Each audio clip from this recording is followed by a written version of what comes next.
Ambassador Len maintained a diplomatic smile as the Varian delegate, First Scholar Tula, gestured dismissively at the holographic display of Earth's energy grid. Fascinating that your species managed space travel with such rudimentary infrastructure, Tula said, the translation matrix barely masking the condescension in her tone. The Varian's sleek exosuit gleamed under the conference room lights, deliberately contrasting with the comparatively simple attire of the human delegation. "We make do with what we have," Len replied evenly, though several military advisors behind him shifted uncomfortably. This was humanity's fourth diplomatic exchange with the Varians since first contact 18 months ago, and each meeting followed the same pattern. Thinly veiled technological superiority contests, disguised as cultural exchange. Admiral Pierce leaned forward. "Ambassador, perhaps we should proceed to the defense systems overview. The Joint Protection Initiative is the primary agenda item." Tula's assistant, Second Scholar Mav, made a sound that the humans had come to recognize as laughter. "Defense. Systems. Your orbital platforms are hardly more sophisticated than the satellites you launched in your early space age. Our preliminary scans indicate they would provide minimal protection against even Class 3 stellar debris." Len nodded to Pierce, who tapped a command into his tablet. The hologram shifted to display Earth's modest defensive grid, a network of satellites, orbital platforms, and ground-based installations that had protected the planet for the past century. "Quaint," Tula remarked. "Almost decorative." Len remained unperturbed. "We've found it sufficient for our needs." The Varian delegation exchanged glances that needed no translation. "Perhaps," Tula suggested, "we should discuss the parameters of our protection agreement. Given your technological limitations, the Varian Confederacy is prepared to extend our defensive umbrella to Earth as a gesture of goodwill toward an emerging species." Pierce's jaw tightened, but Len placed a hand on his arm. "That's very generous," the ambassador replied, "though I should note that humanity has faced extinction several times throughout our history. Yet here we stand." "Luck is often mistaken for capability," Mav remarked. "Perhaps," Len conceded.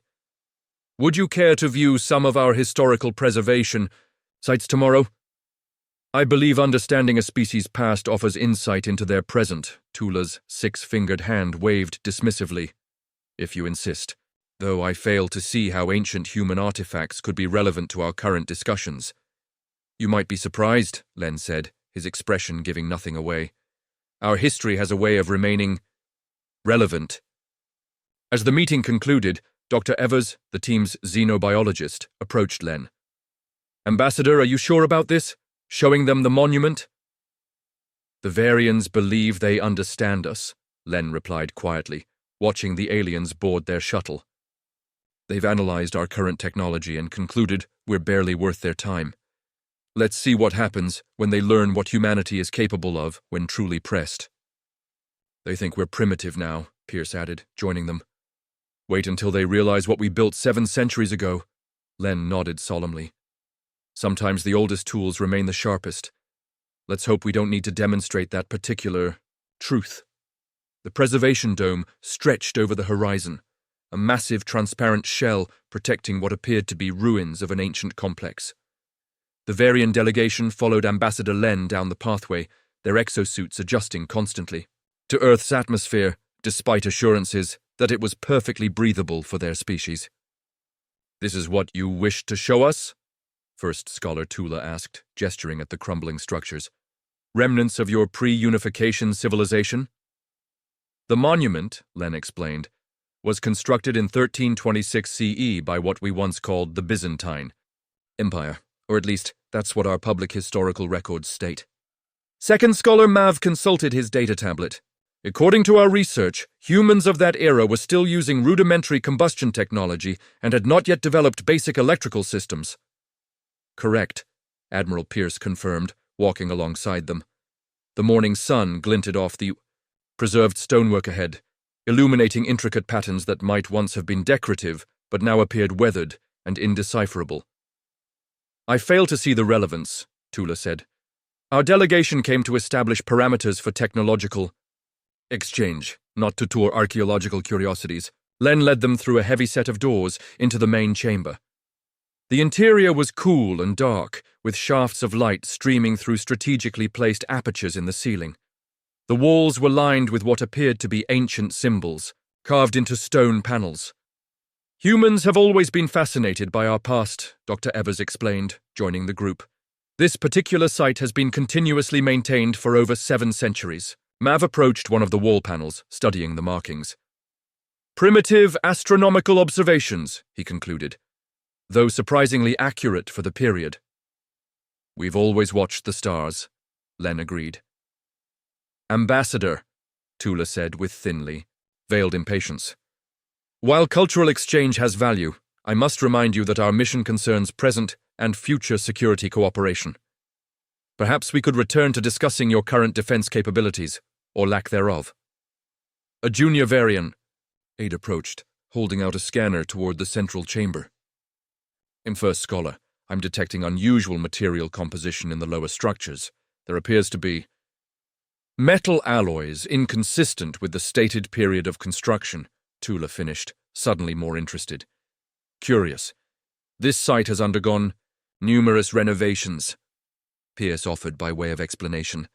Historical preservation sometimes requires modern materials. Len guided them deeper into the complex, where the architecture shifted subtly, stone giving way to something that resembled concrete, though with an unusual luster. What exactly is this monument commemorating? Tula asked, her tone shifting from dismissive to cautiously curious. Survival, Len replied simply. This structure was built after a near-extinction event. Your historical records mention no such event in that period, Mav said accusingly. Not all history makes it into the official records, Dr. Evers said, with a slight smile.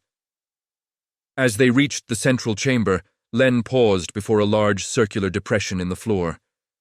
The Varians have been kind enough to share their concerns about our defensive capabilities, he said, addressing his human colleagues but loud enough for all to hear. Perhaps it's time we shared some of our history with them. Ambassador, Pierce cautioned, the Security Council hasn't authorized. Given the circumstances, Len interrupted, I believe transparency serves everyone's interests. He turned to Tula. First Scholar, you've been questioning why we invited the Varian Confederacy to consider a mutual defense pact when your technology clearly surpasses our current systems. A reasonable question, Tula replied. The answer, Len said, is that sometimes the oldest tools are the most reliable, particularly when they were forged in fire. The emergency alert pierced through the Preservation Dome's comm system, interrupting Len's explanation. Admiral Pierce's wristcom projected a holographic display showing a cluster of asteroids on a collision trajectory with Earth. Proximity alert, the automated system announced. Multiple celestial bodies detected on approach vector. Estimated time to impact, 14 hours, 27 minutes. The Varian delegation's demeanor shifted instantly from diplomatic condescension to professional concern. First Scholar Tula activated her own communication device, consulting rapidly with the Varian vessel in orbit. Confirmed, she announced. Our sensors detect a cluster of 17 bodies, ranging from 30 to 200 meters in diameter. They were not in this trajectory during our approach to your system. Dr. Evers frowned. That's not possible. Our detection grid would have identified any objects of that size days ago. Unless they weren't approaching until recently, Mav suggested. The objects appear to have undergone a sudden acceleration approximately 6 hours ago. Pierce's expression darkened. You're suggesting these aren't natural. The probability of 17 asteroids simultaneously altering course through natural phenomena is astronomically small, Tula confirmed. This appears to be a deliberate act. Len maintained his composure, though his voice took on a new edge. Admiral, alert the Defense Council. Activate Protocol Omega. The words hung in the air as Pierce stepped aside to relay the command. Ambassador, Tula said, her tone now respectful, even urgent. The Varian vessel can deploy our defensive grid, but we're not equipped to handle multiple objects of this size simultaneously. Our calculations indicate we can successfully intercept perhaps 12 of the 17 bodies. And the remaining 5? Len asked. Even a single impact of this magnitude would cause catastrophic damage to your civilization, Mav stated clinically. Imvive would render your planet largely uninhabitable. Len exchanged glances with Dr. Evers. Then it seems fortuitous that we chose today for this particular tour. Pierce returned, his face grim. Defense Council confirms activation of Omega Protocol. They're awaiting your verification, Ambassador. Tula stepped forward. Ambassador Len, while we appreciate your composure, this situation requires immediate action. If your government has additional defensive capabilities, now is the time to deploy them. We do, Len said, turning toward the circular depression in the floor. And we will. He placed his palm against what appeared to be an ancient stone panel. A hidden scanner hummed to life, reading his biometrics. The floor began to recede, revealing a descending platform. What you're about to see, Len explained as the group stepped onto the platform, has been one of humanity's most closely guarded secrets for 7 centuries. Ambassador, Tula said, confusion evident in her voice. Our scans detected nothing but stone and basic metals in this structure. That was by design, Dr. Evers replied. The entire complex is shielded by technology we've maintained since it was built. As the platform descended into the earth, ancient stone gave way to gleaming metal walls inscribed with mathematical formulas and astronomical calculations far beyond what should have been possible for humans of that era. Welcome, Len said, to what we actually built 700 years ago. The platform locked into position with a hydraulic hiss that seemed jarringly modern compared to the ancient exterior above. Before them stretched a vast chamber filled with technology that appeared both archaic and advanced. Curved metal surfaces etched with intricate patterns, crystalline structures pulsing with inner light, and workstations that somehow blended medieval aesthetics with clearly advanced functionality. Impossible, Mav whispered, the Varian's usual composure completely abandoned. Your species hadn't even discovered basic electricity in the 14th century. According to official history, Pierce corrected, reality is more complicated. Technicians, in simple uniforms, moved purposefully around the chamber, acknowledging the ambassador's presence with respectful nods before returning to their stations. None seemed surprised by the Varian visitors, as if alien delegations regularly toured this secret facility. What you're seeing, Len explained as they walked deeper into the complex, is what we call the Aegis. It was constructed in 1326 following the first exo-impact. First? Tula questioned sharply. Earth has been targeted 3 times in our recorded history, Dr. Evers supplied. The first 2 events were successfully averted. The third led to what we call the Great Reset of 2047. Ozafirm, massive central dais dominated the heart of the chamber. Above it hovered a holographic representation of Earth and the approaching asteroid cluster, rendered with precision that even the Varians seemed impressed by. Your current civilization emerged after this. Reset? Tula asked, beginning to understand. Yes, Len confirmed. Most of our advanced technology was lost. We've been rebuilding slowly, deliberately. The Aegis, however, has been maintained continuously through every upheaval. This facility is 7 centuries old? Mav's disbelief was palpable. The materials alone should have degraded beyond functionality. They would have, Pierce acknowledged, if they were standard materials. The Aegis was built using alloys and compounds we've only recently begun to understand again. An elderly technician approached, offering a respectful bow to both human and Varian delegations. Ambassador, the system is prepared. We await your command. Tula stepped forward, her earlier condescension completely vanished. Ambassador Len, our vessel reports the asteroids have accelerated again. Impact now projected in 12 hours. Whatever this facility is capable of, I strongly advise immediate action. Director Orin, Len addressed the elderly technician. Initialize the Aegis. Full defensive array. Orin nodded and returned to the central console. Around the chamber, the ancient machinery began to hum with increasing intensity. "What exactly is this system capable of?"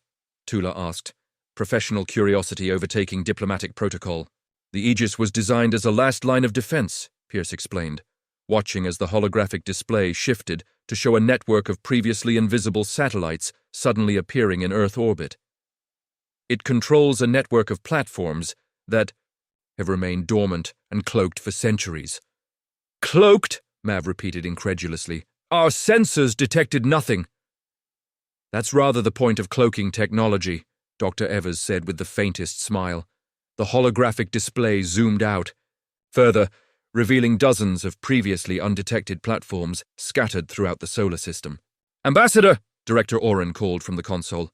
"External array fully activated. Targeting solutions acquired for all 17 objects." Len turned to the stunned Varian delegation. "First Scholar Tula, would the Varian Confederacy still be willing to coordinate our defense efforts? 2 systems are better than 1. "Of course," Tula replied, her voice carrying a new note of respect. "Though I admit I find myself questioning which of our civilizations truly possesses the superior technology." The Aegis sprang to life across the solar system, dormant stations awakening after decades of silent vigilance. In Earth orbit, satellites that had appeared to be simple communications relays shed their mundane disguises, revealing complex arrays of technology that the Varians recognized as far more advanced than what humans publicly displayed. From the control chamber, Ambassador Len and First Scholar Tula watched the holographic display as the first defensive measures engaged. Energy signatures flared across the projection as distant platforms locked onto the approaching asteroids. "The outermost asteroids will be intercepted first," Director Oren explained, his weathered hands moving across the ancient controls with practiced efficiency. "We'll eliminate the largest threats before they reach the inner defense perimeter." Mavi studied the readings with growing amazement. "These energy signatures, they're unlike anything in our database. The focusing mechanism alone would require mathematical principles we've only recently mastered." "The Aegis was built by people who understood desperation," Dr. Evers said quietly. "When extinction is imminent, innovation accelerates." On the display, the first asteroid shuddered as an invisible beam struck its surface. Instead of exploding as the Varians expected, the massive rock began to come apart. Layer by layer, the asteroid separated into harmless fragments that dispersed along safely divergent trajectories. "Molecular decoupling," Tula identified, unable to hide her astonishment. "Your ancestors had mastered molecular manipulation 7 centuries ago?" "And then lost it," Pierce confirmed grimly. "Or more accurately, locked it away." 3 more asteroids succumbed to the same treatment, systematically disassembled into cosmic dust. The remaining objects, however, began executing evasive maneuvers that no natural body could perform. "As suspected," Oren noted dispassionately. "These are guided weapons." Tula immediately activated her communication device. "Varian defense vessel, engage secondary protocol. Target objects 7 through 12 with focused plasma array." The holographic display now showed the sleek Varian ship deploying what appeared to be energy webs, ensnaring several of the smaller objects. The captured asteroids writhed within the energy fields before collapsing into superheated matter. "Effective," Pierce acknowledged with professional appreciation. Working in tandem, the human and Varian defenses systematically neutralized the threat, the ancient Earth technology performing with precision that belied its age. 14 of the IU 17 objects had been eliminated when 3 remaining asteroids suddenly accelerated to speeds that caught both defensive systems off guard. "Final countermeasure required," Oren announced calmly. "Ambassador, authorization needed for gravitational lens deployment." Without hesitation, Len placed his palm on an ornate panel that looked more like medieval art than advanced technology. Authorization granted. The chamber lights dimmed momentarily as power redirected. On the display, a ripple seemed to pass through space itself. The 3 accelerating asteroids suddenly veered sharply as if caught in an invisible current, before colliding with each other in a spectacular explosion safely distant from Earth. Gravitational manipulation, Mav whispered, his scientific curiosity overcoming all diplomatic pretense. You can selectively alter space-time itself? In very limited circumstances, Dr. Evers clarified. The power requirements are substantial. As the immediate danger passed, the ancient machinery powered down to standby mode, the hum subsiding to a barely perceptible vibration. The chamber returned to its normal lighting, revealing the Varian delegation staring at their human counterparts with newfound respect. Ambassador Len, Tula said formally, I believe the Varian Confederacy owes your species an apology. We have significantly underestimated humanity. A common mistake, Len replied with a gentle smile. One we've occasionally encouraged. The aftermath of the crisis brought a palpable shift in the diplomatic atmosphere. As technicians conducted system diagnostics and reset the ancient defenses, the human and Varian delegations gathered in a conference room adjacent to the main chamber. The stone walls were incongruously lined with advanced displays showing debris tracking and system status reports. First Scholar Tula had abandoned all pretense of superiority. I must know, she said, leaning forward intently. How did your species achieve such technological advancement 7 centuries ago, only to regress to your current state? Len exchanged glances with his colleagues before responding. It wasn't regression, First Scholar, it was choice. You chose to abandon this level of advancement, Mav asked incredulously. No species willingly surrenders technological superiority once achieved. Admiral Pierce's expression hardened. Unless they've seen where unchecked advancement leads. Dr. Evers activated a wall display, bringing up historical images that appeared impossibly clear for their purported age. They showed landscapes devastated by weapons beyond anything the public historical record acknowledged. What you're seeing, Evers explained, are the consequences of the war that preceded the construction of the Aegis. Humanity nearly annihilated itself with technologies we barely controlled. The Byzantine Empire never possessed such capabilities, Tula objected, referring to their earlier historical research. The Byzantine Empire was a convenient attribution, Director Oren said, joining the conversation. The truth is more complicated. The Aegis was built by a global coalition of scientists and engineers who survived what we call the First Collapse. They made a pact, Len continued. They would preserve defensive capabilities like the Aegis, but the knowledge of how to weaponize these technologies would be sequestered, preserved only by a select few through generations. Mav studied the ancient images with dawning comprehension. You deliberately slowed your species' technological development. We guided it, Pierce corrected. Technology without wisdom is a path to extinction. Humanity chose a different path, controlled advancement with ethical guardrails. The public history, the one taught in schools and universities, acknowledges none of this, Dr. Evers explained. For most of humanity, the story of technological development follows a logical progression from simple tools to our current capabilities. A carefully maintained illusion, Tula realized. But why reveal this to us now? Len's expression grew solemn. Because those asteroids weren't natural, as you've already deduced. This was the 4th attack on our planet by the same entity, and they're growing more sophisticated. You believe we're facing the same threat? Mav asked.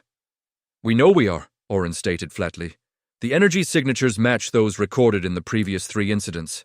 Admiral Pierce activated another display, showing attack patterns spanning centuries. Whoever, or whatever, is behind these attacks is persistent and patient. They wait generations between attempts. And you believe the Varian Confederacy might be next? Tula concluded, the implications settling heavily upon her. We do, Lenny. Confirmed. Which is why we sought this alliance in the first place. Not because you needed our protection, Mav said with a new understanding, but because you believed we might soon need yours. Mutual protection, Len corrected. Even the Aegis has limitations. Together, our defensive capabilities proved more effective than either would have been alone. Tula stood, her posture conveying newfound respect. Ambassador Len, on behalf of the Varian Confederacy, I formally request a true exchange of information, not as benefactors to an emerging species, but as equals facing a common threat. Len smiled. I believe that can be arranged. 3 months after the asteroid incident, a permanent Varian embassy had been established on Earth, with a corresponding human diplomatic compound on the Varian homeworld. The initial technology exchange had been cautious but productive, with both species discovering unexpected strengths in the other's approach. Ambassador Len stood beside First Scholar Tula on the observation deck of the newly constructed Joint Defense Station in Earth orbit. Below them, the blue planet rotated serenely, giving no indication of the ancient defenses that had protected it for centuries. Our scientists are still attempting to reverse engineer aspects of the Aegis system, Tula admitted. The molecular, decoupling technology alone represents an approach our species never considered.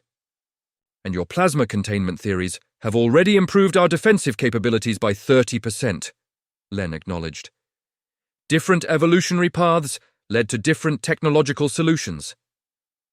Yet what fascinates me most, Tula said, turning away from the viewport, is not your technology, but your restraint. No other spacefaring species we've encountered deliberately limited their advancement. Admiral Pierce joined them, offering data tablets containing the latest defense simulations. Restraint was a hard-won lesson. The generation that built the Aegis had watched their civilization burn. They understood that knowledge without wisdom is inherently destructive. The keepers of the Aegis, Dr. Evers added as she entered, dedicated their lives to a paradox, preserving knowledge they hoped would never be needed, while ensuring humanity wouldn't repeat its mistakes. Tula studied the humans thoughtfully.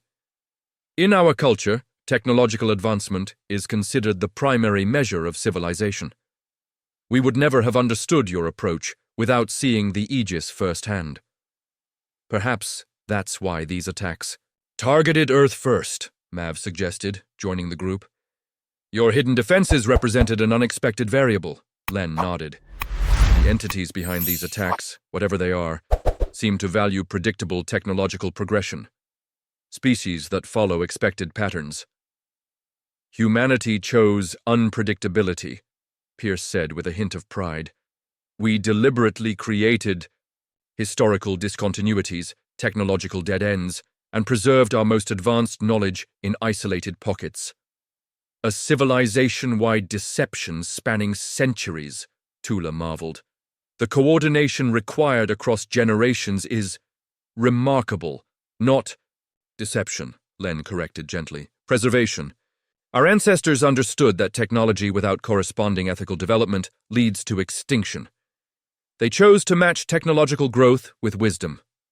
Director Oren, who had agreed to oversee the Joint Defense Initiative despite his advanced age, shuffled onto the observation deck. The latest deep space scans are complete, he announced. We've identified unusual energy signatures in 7 systems, including the Varian home system. The pattern is expanding, Mav concluded grimly, as we suspected it might, Len acknowledged, which is why this alliance is so crucial. Tula gazed out at Earth once more. When we first arrived, we saw primitive technology and assumed a primitive species. We were wrong on both counts.